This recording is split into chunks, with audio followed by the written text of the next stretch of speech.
recording. I'm going to let everybody in to the meeting.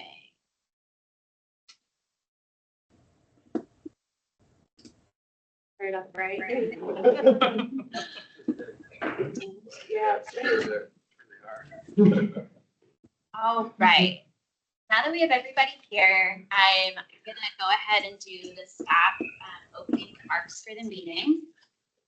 So welcome to the March 2025 Design Review Committee meeting. Before I call the roll, I wanted to start with introductions of program staff since there are some new people attending our meeting and may not know us. So I'm Michael Tawney. I'm the Associate Planner for the Historic Preservation Program, and I am the liaison to the DRC and the HALRB. John, would you like to introduce yourself? Yep. My name is John McNair. I'm the Historic Preservation Specialist for our program. So as a part of my job responsibilities, I inspect our local historic districts. And if your COA is approved, I will ultimately be the one who visits your property for the closing photographs. Perfect. All right. Now I'm going to call the roll to confirm that our DRC members are present. Omari Davis. Here. Robert Dudka. Here. Alex Foster. And Andrew Winchell. Here. Great. Full house. All right. DRC meetings are held in person and streamed simultaneously to allow commissioners, applicants, and the public to attend online. For members of the board joining us virtually this evening, please ensure that your video is turned, oh, hold on, they're back there, turned on and you are visible during the entire meeting, but keep your device muted until you would like to speak. For applicants and others joining us this evening, if you lose internet connectivity during the meeting, please reconnect with us via the dial-in phone option. Please keep your devices muted and your video turned off until your item is under review.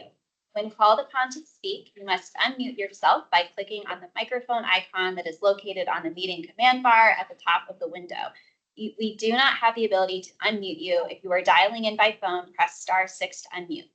The meeting chat is active for participants who need technical assistance and should not be used for questions. The public may observe the meetings, but participation in the discussion is limited to applicants and members of the HALRB during this meeting. Public comment is welcome at the HALRB meeting. Information about signing up as a speaker or submitting a public comment for that meeting is available on the HALRB website. Lastly, this is a public forum. Today's meeting will be recorded and posted to the county website. All information associated with today's meeting, whether written or spoken, is subject to the Freedom of Information Act requirements. All right, so we will move on to our first agenda item, and that is with Charles Chandler, who I see is here. So let me go ahead and share my screen.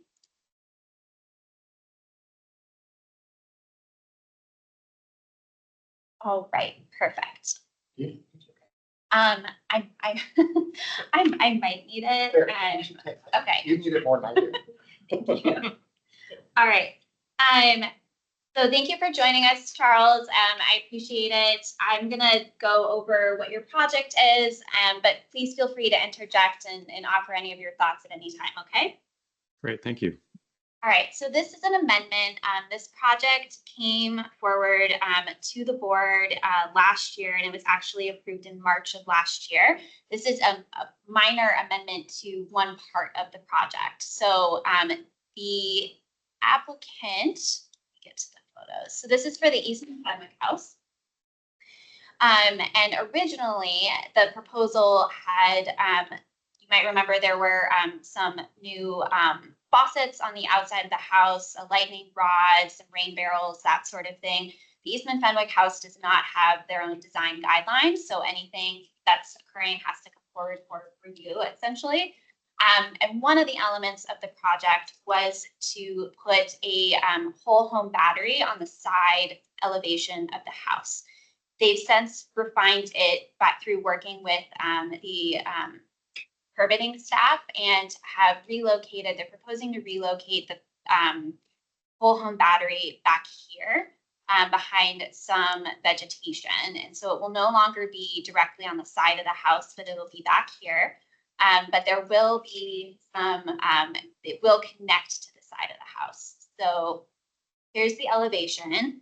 Originally, it was proposed to be in this general vicinity, and now it's going to be back here. So this is where it's going to connect to the house But then I'll zoom in a little. And it used to be on the front elevation? It was always on the Front side elevation. elevation. Yep. But they're moving it back here behind these bushes. And this is a yes. A couple of questions. Yeah. So presumably the connect, whatever the box that's gonna go into the house. So there'll be some sort of conduit that goes into the ground and then over to where the batteries are gonna be located, right? I think so. There's a trench right here. Did you hear that question, Charles? Is that the right answer? Yes, that's my understanding, is that the electrical connection will be underground in this trench, will be buried and not visible until it emerges from the ground near the electrical box that already exists. And there'll be some connections between those two boxes. Can I ask another question? When you see that, go back to the previous picture. There's all this other HVAC equipment.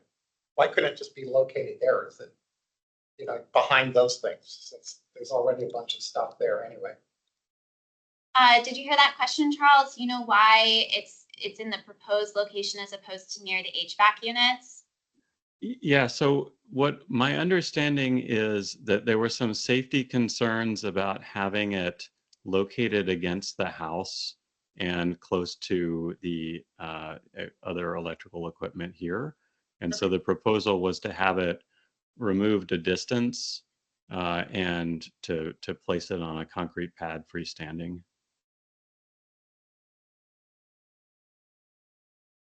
Any other questions? This is where it would connect into the house, but it would be on the side elevation. So pretty much the same area that originally was proposed. Yeah. Curiosity, are batteries, especially if they're not attached to the house, in our remit? Like, do we regulate this? Because it's basically a landscape feature at that point. So Okay. All right. Right. So I guess the question is, does it compromise the historicity, this facade, if it's not attached to it? so these parts are going to connect into Right, on the side. on the side. And there's gonna be, I assume there's gonna be the conduit, just like at the meter. Going down. And we had previously approved one that would be attached to the side of the house. So, seems reasonable to me. Yeah. All right. Any concerns with that? No? No. It's Okay. Can it go on the consent agenda? Yeah. Great, awesome. Okay.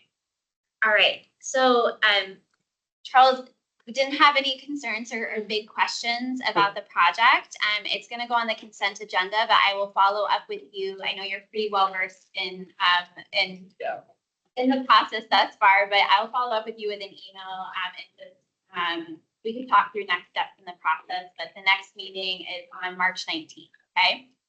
Very good. Thank you so much. Awesome. Thank you for attending.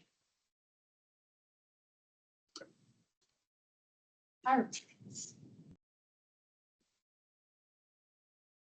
So project number 2 is, and we have Mr. Matterall here. Thank you for joining us. This is also an amendment to a previously approved project. So Mr. Matterall, please feel free to jump in at any point and offer your thoughts, but I'll provide a general overview of the project for the DRC members. Sure. So thank you for taking the time tonight. And Michael, thank you for going back and forth with me to get this set up. Essentially, after speaking to contractors who are going to be connecting to our sewer line, we decided to change the proposed interior floor plan of the ADU to one which actually makes a lot more sense, to put the bathroom in the back, so that would be the northeast corner, and then have the kitchen in the northwest corner. And I was worried that we weren't going to be able to connect to the sewer line without too much difficulty, but when we had the original plans written, so we had originally proposed the kitchen up front and the bathroom on the west elevation about halfway through. So in doing this, if you look at the west elevation, I had talked to Michael, instead of having the approved windows, which included a horizontal vinyl water wet location window. What I did was I just used the exact same window that we had. Okay, could you mind going down to the original proposal, Michael? Sure. So so you can see the original. You can see that that horizontal that would have been over the bathroom. So we're getting rid of that and just putting the exact same window that we had there next to it. So that would really be the only change on the actual elevations from what was okayed. The other issue, and the one that I brought to Michael's attention, unfortunately, is that I had ordered the those Pella Lifestyle windows and paid for them, and they were supposed to be actually delivered 3 weeks ago, and I got a call from Lowe's that said that they are no longer producing that window. So so I did a little bit of scrambling because I'm in the final run here of getting our building permit, and I talked to my neighbors across the street, the Brennans, who are just about completing an ADU that they have in their backyard, and I you know, I looked at their specs. I talked to them about it, and I chose the exact same windows that they had. So, you know, I guess my request is twofold. Is number one, that we can do the sub for that horizontal window to the double hung window, and number two, because the materials that I had approved are not available, I found a matching one that was okay to another project, which are the Anderson 200 Wood Series windows. And if you go up to the top, Michael, you can show those. Wonderful. Thank you so much for that summary. So just to add some clarity, the Brennans they were approved, I think, in February of last year for a brand new ADU. So this one is a conversion from an existing garage, which we determined is not historic, an existing garage into an ADU. So that those two projects came forward at the same time, you probably remember. The original windows that were approved for this project, yeah, and I'm just making sure that, let me double check my notes really quickly. Yep, aluminum clad wood windows, and then one vinyl window for the bathroom. So that horizontal window would have been the vinyl window, and then it was a steel clad wood door. So now what's being proposed is a aluminum clad wood door, and then vinyl clad wood windows, and then it looks like maybe one aluminum window. So they were the windows that were previously, or that were approved for the other project, but it is a slightly different circumstance, just in that it's a new build, and But this garage is not historic. this garage is not historic. Not very. And then just to, I just want to make sure I'm getting this right to Mr. Matterall, the window that is in the gable end, that is window is remaining, right? And it's a wood Correct. window. Yeah. That Okay. is correct. Yeah. Because it's not historic, and these are windows that have already been approved for a different context, but a similar application. I think this is appropriate considering. And I think actually the updates on the elevations feel awesome. Great work. It's much better. Thank you. Improvement, yeah, agreed, yeah. Fine. I don't think I should. Issues here. Great. Consent Consider- agenda, I would, yeah. concerns. Okay, perfect. All right, so Mr. Matterall, this is going to go on the consent agenda for the March meeting that's happening on March 19th. I'll follow up with an email tomorrow with more details about next steps in the process. But basically, consent agendas are voted in block at the beginning of the meeting, and I can talk more about that in the email. But do you have any questions for us while you're here? No, thank you very much. I really appreciate this. Awesome. Thank you so much for coming. We appreciate it. All right. Bye, everybody. Thank you. Okay, now Barcroft. Yeah. if you wanna.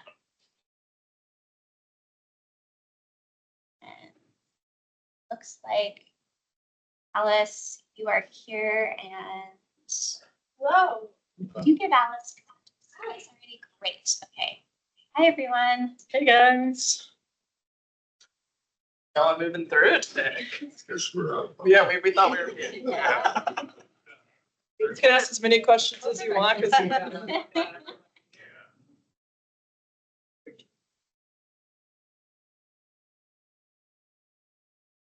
it's just a second to set up and then we can start.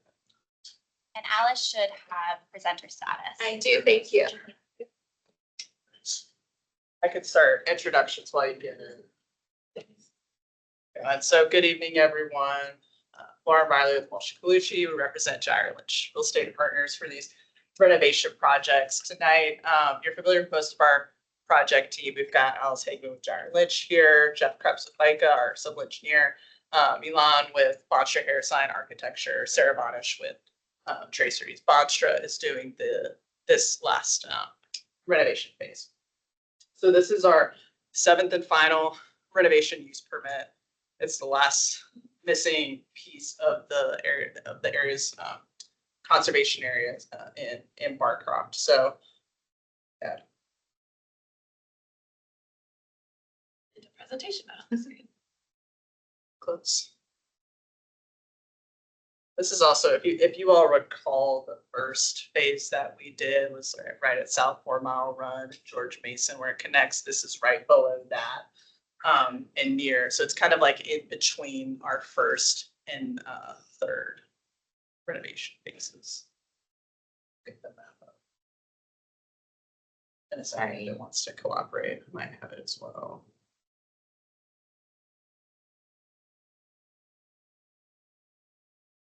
Trying. Yeah. Different on your screen. Yeah, it's ready to go on my screen. That's why I was trying to connect and reconnect. I have it up too if you want to try. Try one more time, Lauren. Yeah. I also pulled it up just in case, so. Oh, thank you. Okay, good. I did some changes though. It's only Oh, not changes. I gotcha. Rearranged.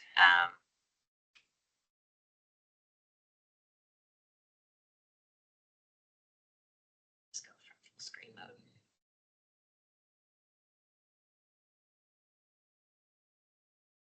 Should have come here earlier. I know. Okay. It might be as good as we're gonna get.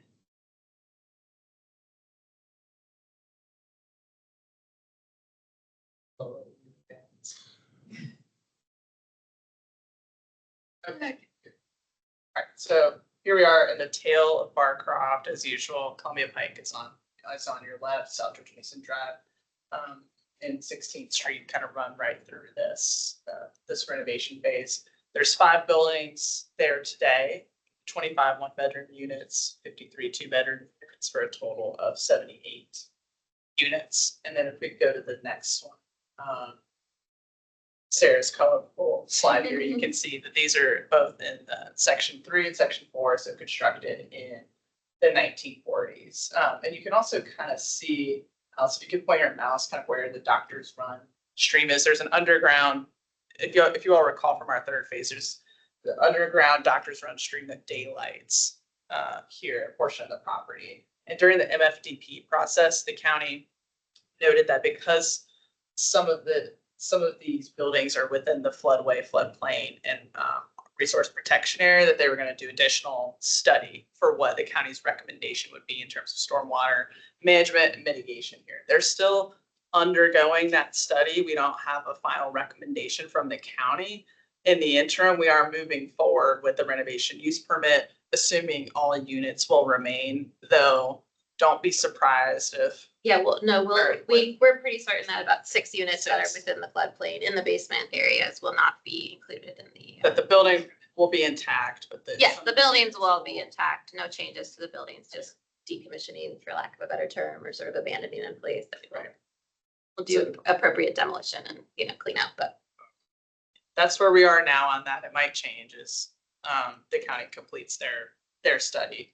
And so you'll see that we've kept those buildings intact there. And we can go to the scope of work, very similar scope of work that you've seen with our previous buildings, though, because this is in the floodplain and the RPA, you're not going to see a lot of site work here. And that's why you're not going to see new accessible units or renovations to those facades to create new entries and things like that, because we're only able to have so much site work in order to stay within the regulations. So, and then you're going to see changes like we have with some of the previous applications, just in terms of those basement windows where we're expanding those basement units or renovating them. We have to replace those windows with larger ones to meet egress requirements. And I'll let Milan go over some more of the more nuanced details of the facade there.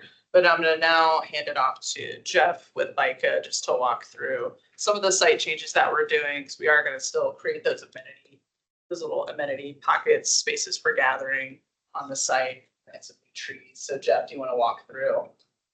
Yeah, I mean, in this particular case, you pretty much covered it. As you've heard before, right? Our goal was to provide a small amenity area for each building or each cluster of buildings to, provide residents a place to come outside, commune, have a barbecue, sit down. It's fairly simple in its execution, but in this particular case, we've got 4 of them, one at each building, just because of the way the buildings are oriented. So, and we've tried to, provide some vegetation, not only to help screen them, but also to surround them, give the residents some shade. So this particular site had less in the way of overall tree canopy. So you'll see that all the sort of smaller green trees and then the sort of purpley ones, those are all proposed trees to help us get to the county's target goal of 40% canopy coverage on these preservation sites. So we're planting a lot, but on this particular site, there wasn't comparably, there wasn't as much as there were on other sites. So it looks like we're planting a bunch, but other than that, pretty straightforward. Again, the amenity areas are small, probably be on some sort of pervious base, because where we are in the floodplain. So it would be, something that allow rainwater to go through, but would otherwise support the, minimal things that we talked about, picnic tables, grills, that kind of thing. So pretty straightforward stuff from a site standpoint. And then, as you know, we're capturing rain leaders and making sure that we get the rain, the water away from buildings, those sort of basic site improvements. And I think on this one so far, we've been fortunate that we are not actually taking out any trees. That doesn't necessarily mean that it will remain that way for the entirety of the project, but at least at this early stage, it's minimal. So, and then what Alice is pulling up is something, again, you've seen before, but, we're doing sort of enhanced planting at each of the entryways as to the extent that we can, and which just begins to establish a rhythm across Barcroft. Each of the entryways gets a little bit of a planting enhancement and sort of sets it up as a place to be. And that's about it. So with that, I'll turn it over to Lauren. Thank you. Milan Visic, I'm from Bonsa Harrison Architects. I mean, as you can see, basically we are trying to preserve everything in original shape and appearance. However, you can note that there is a random and a lot change. It happens with the windows during the years before. So there are a lot already replaced windows. The highlighted black windows, I believe, are the original one. We have a note. Yeah. And we are trying to keep originals as they are without any changes, and to replace where we need windows with windows which are similar appearance, energy efficient as they can be. We are looking right now actually to the options how to add basically some sort of the interior stone windows in original windows in order to increase energy without changing appearance of the facade. All the basements windows need to go out. Those are steel frame, single pane. We are basically replacing that with the aluminum frame, same light division, same everything in appearance. When it comes to the facade, it's going to be basically gently cleaned, repaired, all per national park requirements for repairment of the historic brick, historic facades.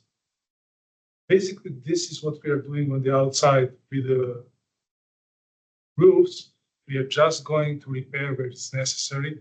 Original slate, we are not going to add any artificial materials. We are placing in kind if it's necessary. I think some of the roofs have been replaced. They are unfortunately the same, like windows randomly. I know, yeah. And where it's asphalt, we'll do a full in-kind replacement, as is our trend at Barcroft. Yeah, there are some samples of replacement, originals. Even there are some inserts in. As you can see, replaced windows are a bit of. Replacement for the basement. Yeah. And then, yeah, here's that wood window that's existing. Yeah, which we'll try to preserve with a storm window, but some of them have already been replaced with the vinyl. If we need to replace, we'll use the mullions, which are on both sides of the light. It's not in interior glass. Yeah, that's, I don't know, maybe you'd cover this, but the notion is if for whatever reason we couldn't figure out, or not figure out, but produce the mechanics of a storm window that would allow for egress and an egress window is required, that's when we would replace those wood windows. So only as absolutely necessary for egress. Sorry, Milan, maybe you said that and I was doing something else. I'm part of that with the lines and drawings and boards. Okay, pretty typical details here. Yeah, and like the same light fixture replacement. Oh, and these are just additional drawings in case we wanted to reference anything, but that's all we have. Yeah, that's essentially the scope of the changes, you know, smaller than the last two that you looked at. It was a little bit smaller in scope too, but we're open for questions. Question? Familiar, yeah. I've seen it enough. Yeah, I have one question just about the site plan. The little dash line, is that the RPA line? Oh, yeah, can you go back to Yep. Jeff's? Yeah, you can Yeah, read that- them. yeah, that's, yeah. Yeah, that's it's like the RPA is the widest, and then the floodplain and the floodway are inside of that. You can see this is the channel right now. So basically the center of this channel offset 100 feet. So that's the piece. This is what's currently open to the sky. It was channelized with walls, right? And then as you go this way, it's an open channel, but it looks more streamlined, if you know what I mean. Then it goes up a little ways and then it goes back into the ground. If I might be able to pull up the civil, I think I have a. Yeah, so that's limiting a lot of what we're able to do in this area.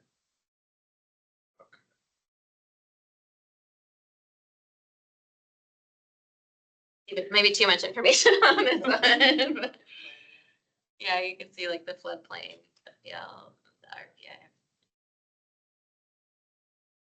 Lots going on. Yeah, lots going on.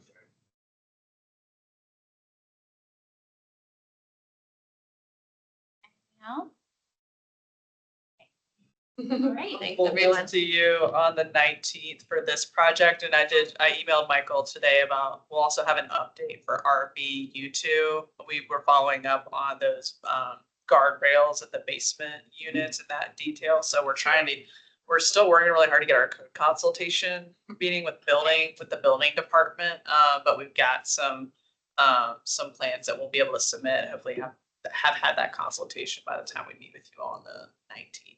Perfect, yeah, because at the March meeting, they will provide a general overview of the two that they discussed last month and then also this one. So it'll be a lot of Barcroft. Yeah, right? because we're required to go twice. But I mean, what kind of presentation do y'all want from us on the RCU2 one? That we don't have any updates on that one. I mean, do we just want to?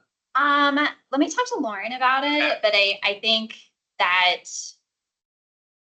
there's any way to kind of combine that Yeah. would probably be better for everybody, right? And so Okay. it might be a way for you to just do a quick one slide presentation on both of those sections that you already did, but then show the images Show of the what you update. did update for only that one part. Okay. And then do your presentation for for this one. Okay. that's Yeah, I good. think we'll be able Yeah. to, we'll have updates on where we're doing some of those basement unit expansions now. We finally have some answers on that.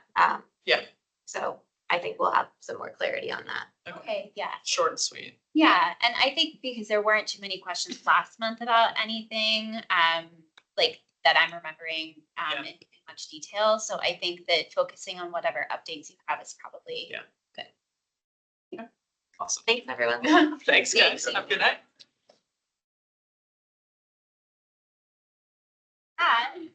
End of our DRC meeting. Perfect.